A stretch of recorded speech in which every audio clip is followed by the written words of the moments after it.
at times he doesn't seem to have any bones, and he loves to play mop.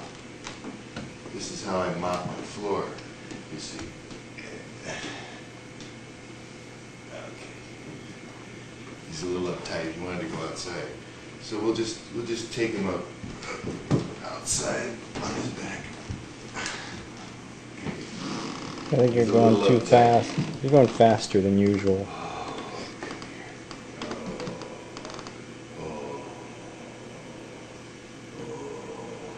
Look at that. Oh, yeah.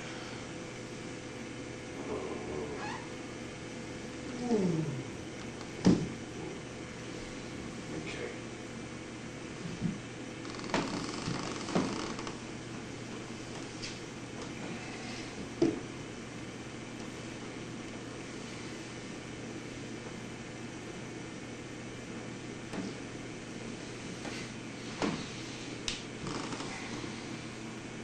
Okay.